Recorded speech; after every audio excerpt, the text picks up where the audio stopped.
Yang jelas bahwa setan tidak akan berhenti menggoda anak Adam. Makanya di sini karena setan tidak mungkin berhenti sampai kita mati, Allah pertegas dalam ayatnya bahwa setan itu musuhmu yang paling nyata. Aneh kita ini, kadang-kadang sudah tahu dalam Al-Quran itu setan itu musuh kita yang paling nyata. Bukannya di antara kita memusuhi setan, malah berkawan pula dengan setan. Kan setan itu ada dua, Bu. Ada setan dari kalangan jin, ada setan dari kalangan manusia. Minal jinnati wan nas. Ada setan dari kalangan jin, ada setan dari kalangan manusia. Dua-duanya bekerja sama untuk menyesatkan kita. Ketika setan dari kalangan jin tidak sanggup berikan was-was kepada kita, maka akan mewakilkan kepada setan dari kalangan manusia untuk menyesatkan kita.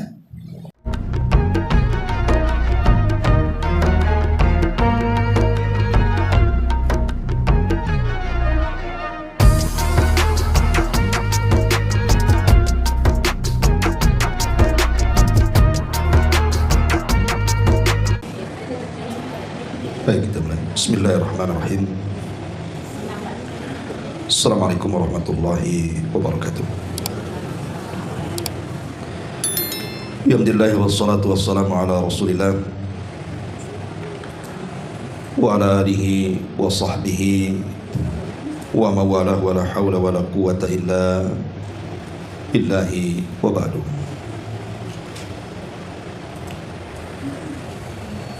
Alhamdulillah, segala puja dan puji hanya milik Allah subhanahu wa ta'ala.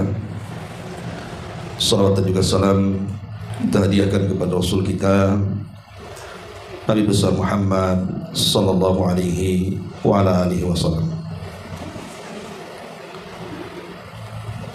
Baik, kita lanjutkan kajian kita.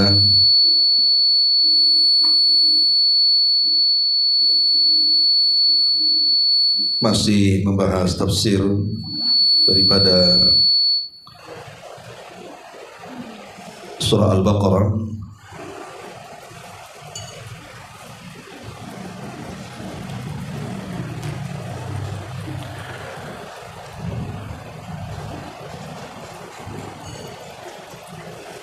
Dan kita masuk pada ayat ke-207. A'udzubillahi minasyaitonir rajim. Bismillahirrahmanirrahim. Wa minan nasi man yashri nafsahu ibtigha'a maradatillah. Wallahu raufum bil ibad. Di antara sebagian manusia ada orang-orang yang mengorbankan dirinya untuk mencari ridha Allah. Dan Allah Maha Penyantun kepada hamba-hambanya. Ayat ini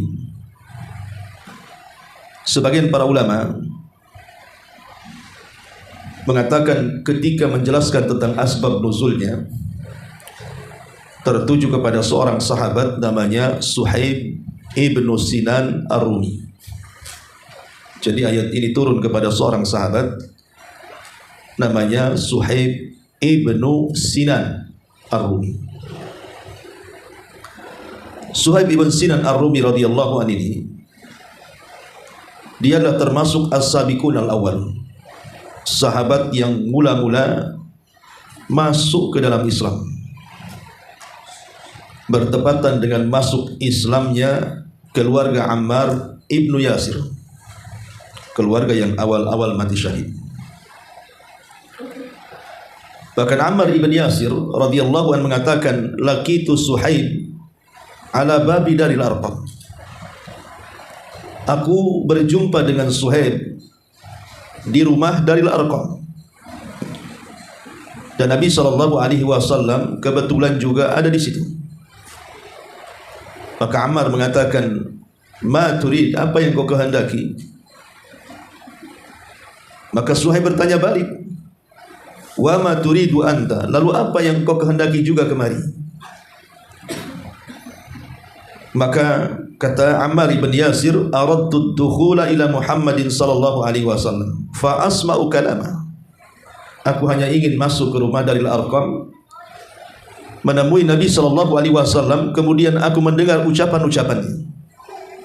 Maka Suhaib mengatakan, fa ana kadzalik, begitu juga aku. Maka ketika keduanya kemudian duduk mendengarkan kalam-kalam Nabi, maka masuklah ke dalam Islam kedua sahabat ini, Ammar ibn Yasir dan Suhaib ibn Sinan Ar-Rumi. Lah Suhaib Ar-Rumi sendiri, dia adalah berasal dari Yaman, dari kabilah namanya Qasid. Bapa dan pamannya keduanya adalah pekerja bagi Kisra, kerajaan Persia di negeri Irak. Makanya kemudian bapa dan pamannya safar ke Musil. Musil itu di Irak sana. Tetapi ketika saat bekerja, tiba-tiba daerahnya diserang. Makanya kemudian keluarganya ditawan menjadi budak, termasuk juga Suhaib Ar-Rumi radhiyallahu anhu. Kemudian akhirnya dijual oleh orang-orang yang menyerang itu, maka dibelilah oleh Abdullah ibn Jad'an, kemudian dimerdekakannya. Karena Abdullah ibn Jad'an terkenal orang yang dermawan di zaman jahiliyah. Sampai Aisyah radhiyallahu anha pernah mengatakan tentang Abdullah ibn Jad'an kepada Rasul karena kedermawanannya. Setelah kemudian dia besar, dia pun membuka usaha sebagai haddad, sebagai pandai besi, pembuat senjata. Sampailah kemudian Suhaib Ar-Rumi ini masuk ke dalam Islam. Bahkan Imam Mujahid sampai mengatakan, awal man adharal islama sab'atun. Orang yang pertama kali menampakkan Islam di kota Mekah itu 7 orang. Pertama Nabi SAW, yang kedua Abu Bakar, yang ketiga Bilal, yang keempat Khabbab ibnu Arad, yang kelima Suhaib, yang keenam Ammar, dan yang ketujuh istri daripada Ammar, Sumayyah. Ibunda Ammar, bukan istri, ibunda Ammar namanya Sumayyah. Inilah 7 orang yang pertama-tama menampakkan keislaman di kota Mekah. Nabi SAW, Abu Bakar, Bilal, Khabbab, Suhaib, Ammar, dan juga ibunya Sumayyah. Tapi Nabi SAW ketika mendapatkan ujian dilindungi paman-pamannya. Adapun Abu Bakar Siddiq radhiyallahu anhu dilindungi kabilahnya. Adapun yang lainnya tidak ada yang bisa melindungi mereka, karena mereka statusnya budak. Baik Bilal, Khabbab, Suhaib, dan juga Ammar serta ibunya, tidak ada yang bisa melindunginya. Sampai kemudian keluarga Ammar mati syahid, Bilal dan Khabbab disiksa, begitu juga Suhaib ibn Sinan Ar-Rumi radhiyallahu anhu. Lah saat kemudian para sahabat Nabi SAW mendapatkan siksaan sedemikian rupa, akhirnya kemudian datang perintah hijrah. Dari hijrah ke Habasyah 2 kali, sampai ketika betul-betul Nabi mendapatkan tempat yang cocok untuk hijrah, maksudnya kota Madinah. Maka mulailah satu persatu sahabat ini hijrah. Lah salah satunya adalah Suhaib ibn Sinan Ar-Rumi. Masalahnya ketika Suhaib ibn Sinan Ar-Rumi ini tepat di bulan Rabiul Awal, maka dia berazam untuk hijrah dalam rangka menyelamatkan agamanya dan juga mengikuti Nabi SAW dan para sahabat yang lainnya. Tiba-tiba kemudian di tengah jalan dihadang oleh pasukan Quraisy. Ketika itu Suhaib mengatakan, ya ma'syara Quraisyin, wahai anak-anak Quraisy, ta'lamuna anni man armakum, sesungguhnya saya ini orang yang paling ahli memanah di antara kalian. Demi Allah, la tasiluna ilayya hatta armiyakum bikulli sahmin mai. Kalau sampai kalian mendekati kepadaku, aku akan memanah satu persatu kepada kalian. Kemudian saya akan pukul kalian dengan pedangku selama aku masih ada di sini. Jadi Suhaib melakukan perlawanan. Al-Imam Hakim dalam Mustadraknya kemudian mengatakan, apa jawaban orang-orang Quraisy di situ?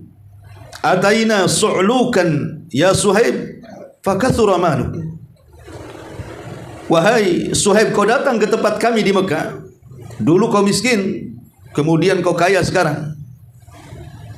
Padahal Suhaib ini kaya bukan mencuri, kaya bukan korupsi, kaya karena usaha dia membuka haddad, membuka usaha pandai besi, akhirnya kaya raya dia. Kemudian kata orang-orang ini mengatakan, setelah kalian kaya, setelah engkau kaya ya Suhaib, thumma turidu an takhruja bi nafsika wa malik, tiba-tiba engkau akan keluar dengan kekayaanmu dan dirimu. Wallahi la yakunu dzalik, tidak boleh kau lakukan itu.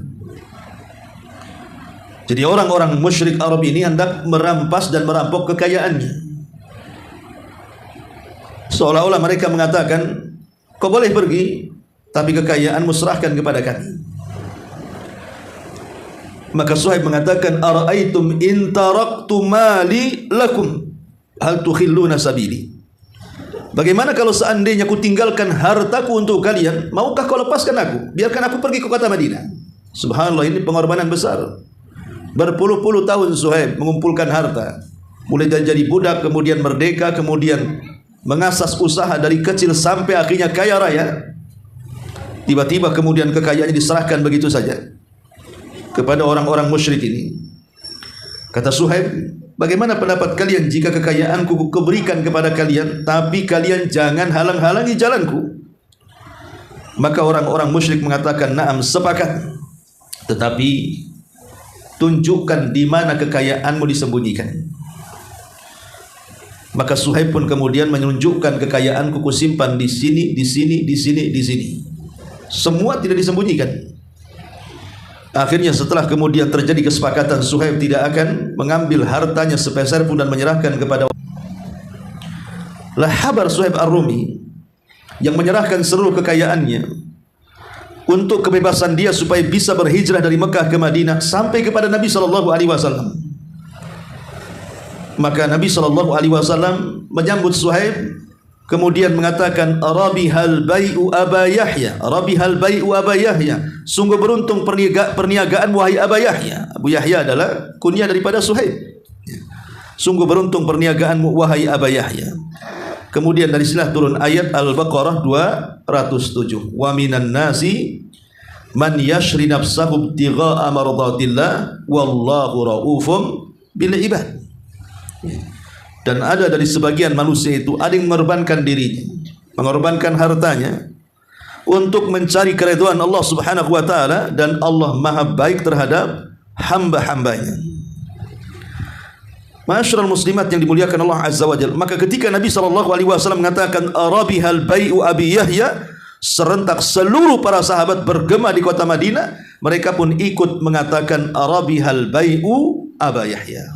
Beruntunglah perniagaan engkau wahai Abu Yahya. Maksudnya perniagaan Abu Yahya dengan Allah Subhanahu wa taala. Tidak seolah-olah Rasul ingin mengatakan, sekalipun kekayaanmu dirampas oleh orang-orang musyrik Arab, engkau tidak rugi. Kenapa? Karena Allah Subhanahu wa taala akan melipat gandakan gantinya. Jangan rugi berniaga dengan Allah Subhanahu wa taala. Lah, dari sini kita tahu bagaimana Suhaib Ar-Rumi mengorbankan hartanya untuk menyelamatkan jiwanya demi memperjuangkan agamanya. Dari sini turun ayat surah Al-Baqarah yang kita bahas 207 ini. Tetapi ulama yang lain mengatakan ayat ini umum, bukan hanya sekedar bicara tentang Suhaib ibn Sinan Ar-Rumi. Siapapun yang berkorban untuk agamanya dengan mengorbankan harta, jiwa, waktu dan tenaganya, maka masuk kepada ayat ini. Minal mu'minina anfusahum wa amwalahum bi anna lahumul jannah. Sesungguhnya Allah telah membeli dari orang-orang yang beriman diri mereka, harta mereka, dengan memberi apa yang dibeli oleh Allah Subhanahu wa taala, jiwa dan harta orang-orang yang beriman. Dengan apa Allah Subhanahu wa taala membeli? Dengan surga. Padahal Kita tahu bahwa jiwa kita dan harta kita itu kan milik Allah, bukan milik kita. Jadi Allah itu membeli barangnya sendiri. Karena jiwa dan harta kita itu bukan milik kita, tapi jiwa kita dan harta kita itu milik Allah. Ketika Allah membeli jiwa kita dan harta kita, hakikatnya Dia membeli barangnya sendiri. Tetapi Allah Subhanahu wa taala karim. Dia membeli barangnya sendiri, tetapi barang itu diberikan kepada kita setelah dibelinya, setelah itu dihadiahi surga lagi. Begitulah jual beli dengan Allah Subhanahu wa taala, tidak akan pernah rugi. Lan tabur, tidak akan rugi kata Allah Subhanahu wa taala. Tapi masalahnya kita ini kadang-kadang mau berniaga dengan Allah Subhanahu wa taala itu mikirnya panjang banget. Mau sedekah itu panjang banget. Buka dompet kan, ngambil yang merah-merah itu mikirnya lama. Ujung-ujungnya gambar pedang yang keluar. Jadi kadang-kadang kita ini berniaga dengan Allah Subhanahu wa taala memang agak sulit sekali. Padahal jelas-jelas Allah Subhanahu wa taala menghadiahi semuanya dengan sorga, dan sorga itu sesuatu yang tidak mungkin dibayangkan dengan pemikiran, bahkan tidak pernah dilihat dan didengar oleh mata dan telinga kita. Tapi karena sorga itu perkara gaib, terkadang kita ragu-ragu untuk melangkahkannya. Ini surah Al-Baqarah ayat 207. Kemudian Allah Subhanahu wa taala lanjut, ya ayyuhalladzina amanu, wahai orang-orang yang beriman, udkhulu fis silmi kafah wa la tattabi'u khutuwatis syaitan innahu lakum aduwwum mubin. Wahai orang-orang yang beriman, masuklah ke dalam Islam ini secara menyeluruh. Jangan ikuti langkah-langkah setan. Sesungguhnya ia musuhmu yang paling nyata. Kalau Al-Quran memanggil panggilan wahai orang-orang yang beriman, berarti ini bukan panggilan biasa. Karena biasanya setelah panggilan ini mungkin ada perintah yang sangat penting, atau mungkin ada larangan yang sangat bahaya.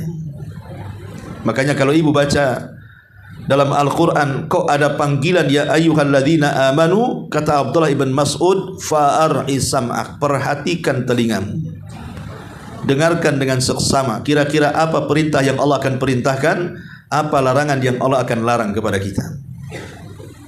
Wahai orang-orang yang beriman, udkhulu fi silmi kafah, masuklah kalian ke dalam Islam secara menyeluruh.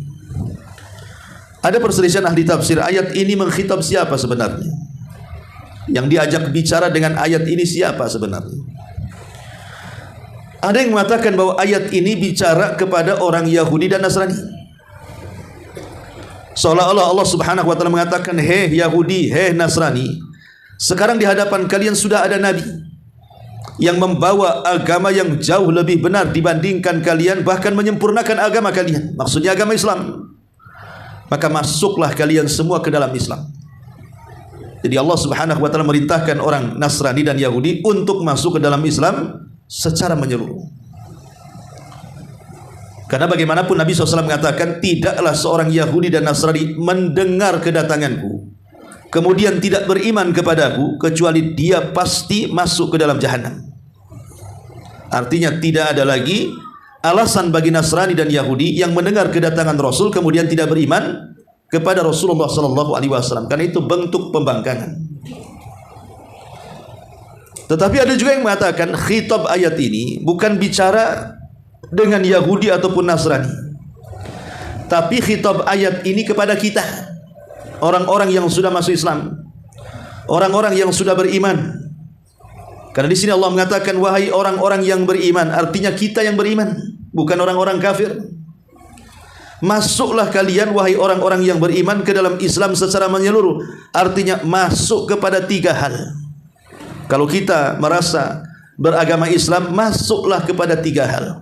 Pertama, aqidatan, masuk ke dalam akidah, betul-betul masuk ke dalam akidah. Yang kedua, ibadatan, masuk kepada ibadah.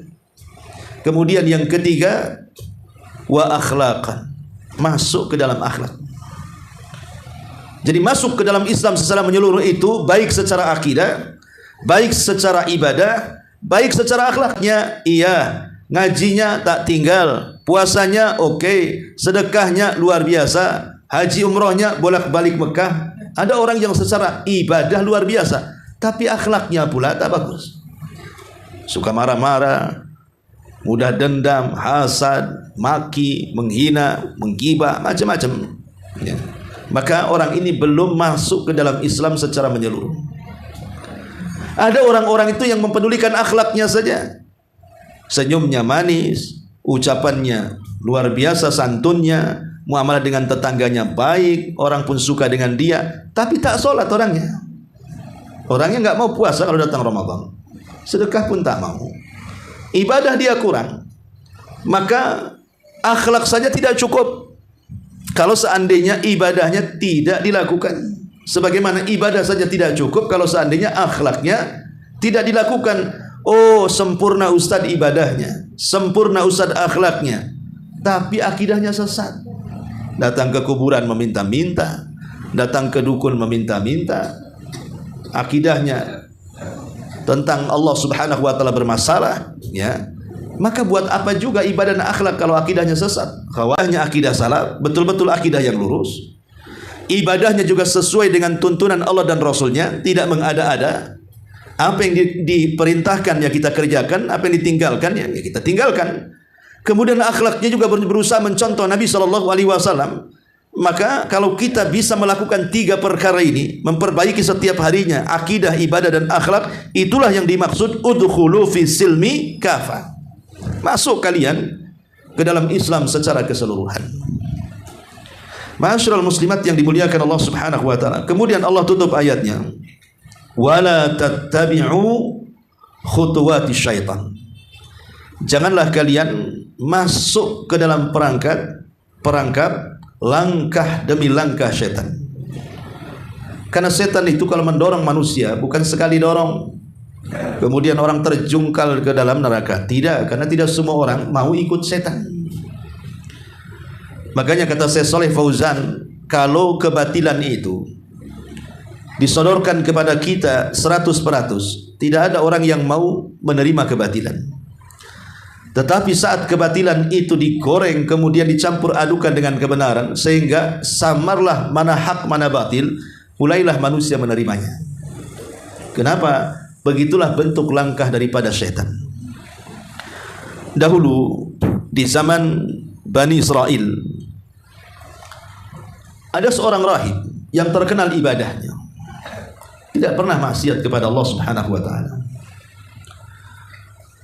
Kemudian juga ada 4 orang bersaudara, di mana 4 orang bersaudara ini salah satunya adalah memiliki saudari, satunya gadis, 3-nya laki-laki, dan mereka ingin berangkat jihad dan perang.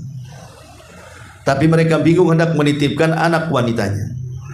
Terpikirlah untuk menitipkan anak wanita ini kepada seorang rahib. Karena hanya dititipkan kepada seorang rahib lebih aman dibandingkan dititipkan kepada siapapun. Karena disangkanya rahib seorang ahli ibadah, tidak mungkin macam-macam. Akhirnya kemudian menemukanlah seorang rahib yang sangat dikenal di daerah itu.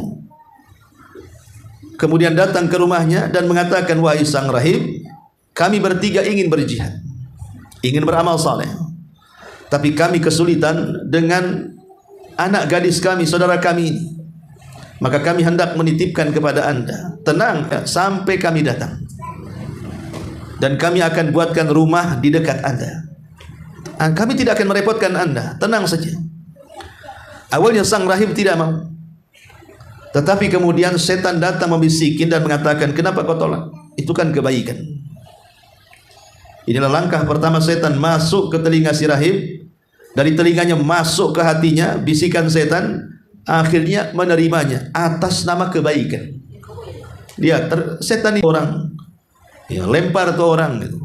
Pergi sana zina, pergi sana kau mabuk khamar dan begitu seterusnya. Nah, terkadang dari jalan kebaikan diberikan was-was. Nggak apa-apa, terima saja, mudah-mudahan kau dapat pahala, katanya. Kan? Akhirnya sang rahib yang menerima lah.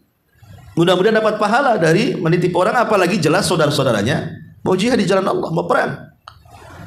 Maka setelah dibuatkan rumah oleh saudara-saudaranya di dekat sang rahib, wanita itu diminta untuk tidak keluar dari rumah itu. Kemudian 3 saudaranya pergi berperang. Pada awalnya sang rahib hanya sekedar meletakkan makanan minuman itu di depan rumahnya tanpa mengetuk pintunya, tanpa membukanya pun, tanpa mengucapkan salam.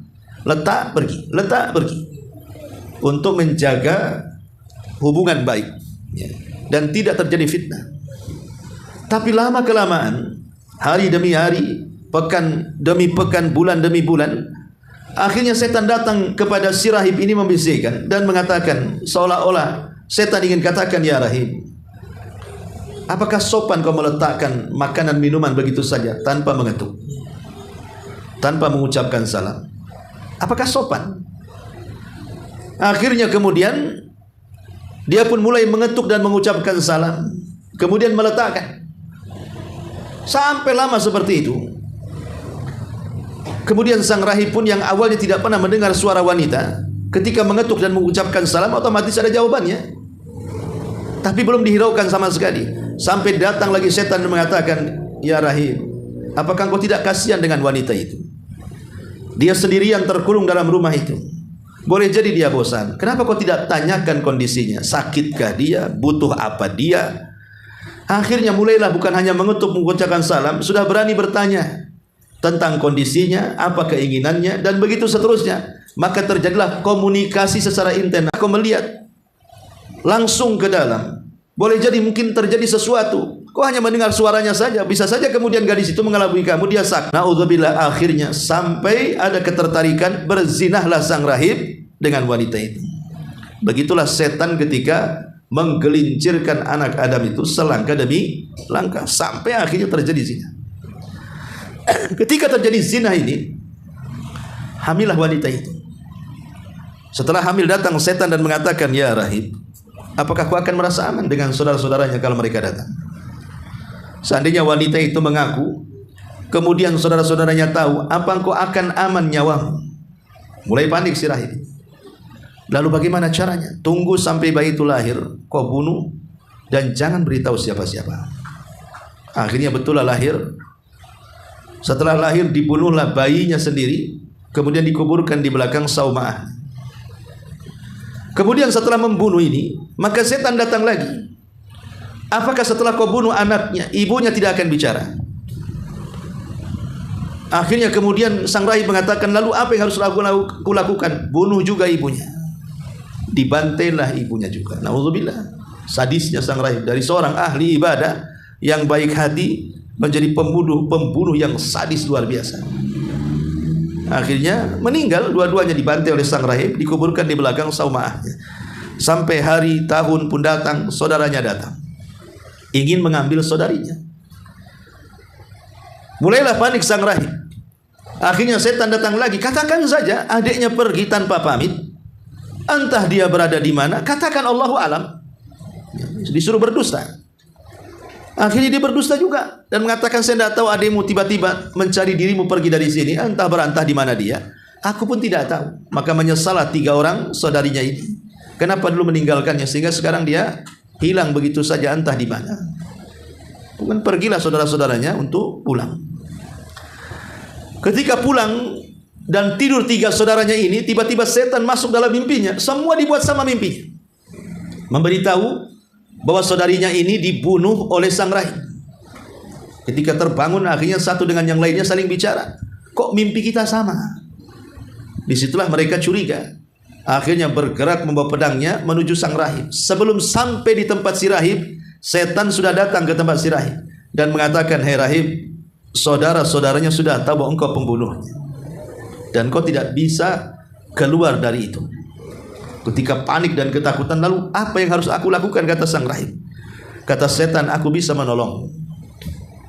Bagaimana caranya? Namanya orang panik, pasti apapun dilakukannya. Kata setan, asal kau sujud kepadaku, maka aku tolong kamu. Maka betul-betul akhirnya si rahib ini sujud kepada setan, mengganti sujud dari Allah kepada setan. Ini kan kufur. Kalau hanya membunuh saja, berzina saja, tidak kufur. Tapi kalau sudah sujud kepada setan, maka dia telah kufur. Dicabut agamanya oleh setan ini. Ketika dia sedang sujud, saudara-saudaranya datang. Kemudian dibantailah sang rahib ini, dan setan pun pergi dan mengatakan, "Inni bari'um minkum." Saya berlepas diri dari engkau. Sudah kufur, mati lagi. Ada yang mengatakan kisah ini adalah kisah tentang asbab nuzul surah Al-Hasr ayat 16.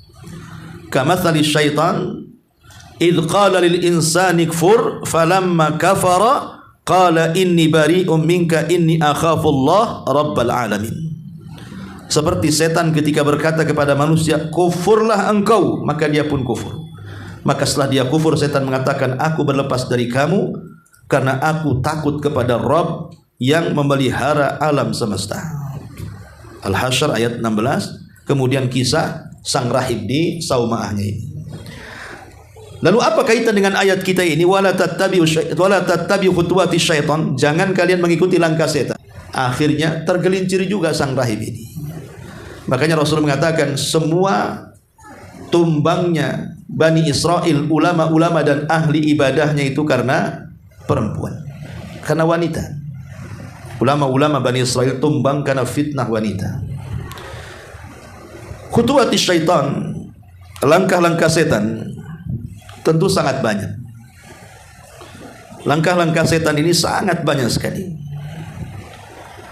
Karena ketika Allah Subhanahu wa taala mengatakan janganlah ikut langkah-langkah setan, itu bukan hanya di satu ayat, tapi di beberapa ayat dalam Quran Allah ingatkan tentang langkah-langkah itu. Dan kebanyakan setan itu menggoda Bani Adam itu dengan dua perkara. Pertama, dibangkitkan syahwatnya. Yang kedua, ditebar syubhatnya. Adapun syahwat itu tidak lepas daripada dua perkara, al-batnu wal farj. Tidak lepas daripada syahwat perut dan syahwat kemaluan. Dari sinilah langkah setan dimulai. Dikenyangkan perutnya, kemudian dipuaskan kemaluannya. Pertama perutnya. Maka setan akan berusaha memasukkan kepada perut-perut orang yang akan digodanya dan diberikan was-was, bagaimana perutnya dipenuhi dengan perkara-perkara yang diharamkan Allah Subhanahu wa taala. Jadi keinginan perutnya itu dipenuhi dari hal-hal yang diharamkan. Makan yang haram atau makan dari hasil yang haram, minuman yang haram atau minum yang halal tapi hasilnya dibeli dari hasil yang haram, dan begitu seterusnya.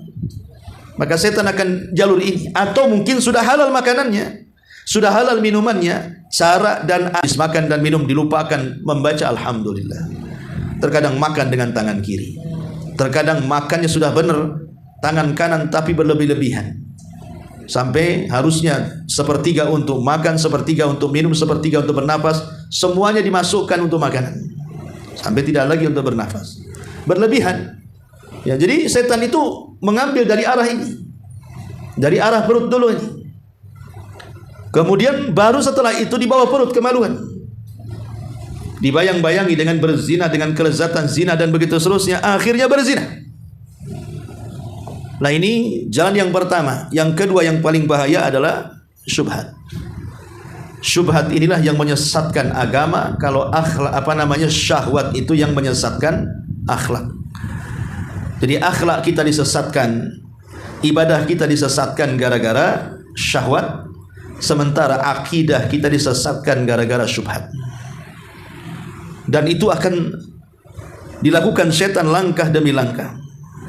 Tidak mungkin secara langsung, tapi setan langkah demi langkah. Pertama memerintahkan al-fahsya, keburukan, kemudian juga kekejian, kemungkaran, dan perkataan-perkataan yang tidak benar tentang Allah dan Rasulnya, dan begitu seterusnya. Yang jelas bahwa setan tidak akan berhenti menggoda anak Adam. Makanya di sini, karena setan tidak mungkin berhenti sampai kita mati, Allah pertegas dalam ayatnya bahwa setan itu musuhmu yang paling nyata. Aneh kita ini, kadang-kadang sudah tahu dalam Al-Quran itu setan itu musuh kita yang paling nyata. Bukannya di antara kita memusuhi setan, malah berkawan pula dengan setan. Kan setan itu ada dua, Bu. Ada setan dari kalangan jin, ada setan dari kalangan manusia, minal jinnati wan nas. Ada setan dari kalangan jin, ada setan dari kalangan manusia. Dua-duanya bekerja sama untuk menyesatkan kita. Ketika setan dari kalangan jin tidak sanggup berikan was-was kepada kita, maka akan mewakilkan kepada setan dari kalangan manusia untuk menyesatkan kita. Makanya hati-hati di situ. Makanya Allah ingatkan ayat setelahnya, fa in zalaltum mim ba'di ma ja'atkumul bayyinat fa'lamu annallaha azizun hakim.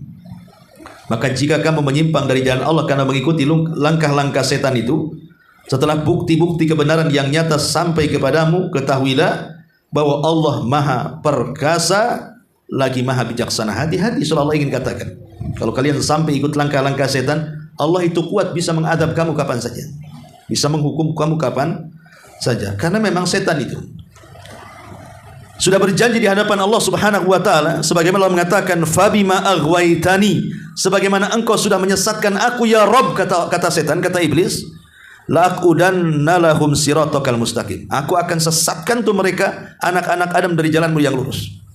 Tsumma la'atiyannahum min baini aydihim, ku datangi mereka dari depan mereka, wa an khalfihim, tsumma la'atainahum min baini aydihi wa min khalfihim, ku datangi mereka dari depan mereka, ku akan datangi mereka dari belakang mereka, wa an aymanihim wa an syama'ilihim, bahkan ku akan datangi mereka dari samping kiri kanan mereka, wala tajidu aktsarahum syakirin, sampai-sampai engkau ya Rabb tidak akan mendapati mereka hamba-hambamu yang bersyukur. Lihat bagaimana tingkah laku si setan ini, menggoda kita ini dari semua arah, depan, belakang, kiri kanan, bahkan bawah. Ada yang mengatakan bahwa dari depan maksudnya dari segi akhirat. Setan datang dari depan kita itu menghalang-halangi jalan kita menuju akhirat. Macam mana caranya? Dimalaskan sholat, dibakhilkan sedekah, dibakhilkan haji dan umroh, kemudian dihibur dengan perkara dunia sehingga lupa akhirat. Pokoknya intinya dihalang-halangi supaya nggak ingat akhirat. Itu dari depan artinya. Adapun dari belakang dengan dicintakan kepada dunia, ditanamkan kecintaan hubbud dunia, bagaimana dia itu mencintai dunia sehingga jadi bakhil, sehingga jadi zalim, sehingga jadi hasad karena cintanya dengan dunia. Adapun dari sebelah kanan maksudnya adalah dihalang-halangi dari kebenaran. Dia tidak tahu mana yang hak, mana yang batil, dihalang-halangi dari kebenaran. Dihalang-halangi untuk datang ke pengajian, dihalang-halangi untuk mendengar kajian, dihalang-halangi untuk mendengar nasihat. Pokoknya jangan sampai dengar, sumbatkan telinganya. Adapun dari sebelah kiri maksudnya didorong kepada kebatilan. Zina kamu sana enak, berdusta sana, balas dendam sana, zalimi orang, pokoknya diarahkan kepada kebatilan. Begitulah setan menghalang-halangi kita dari empat arah ini, dari akhirat, dari dunia, dari hak, dan dari batil. Makanya ingat bahwa setan itu musuh kita yang nyata, karena dia akan menyesatkan sekuat tenaga kita. Kita mati dalam posisi sulh khatimah. Ini di antara 3 ayat yang bisa kita kaji di pagi hari ini. Baik, sebelum saya tutup, kita buka tanya jawab dulu. Silakan.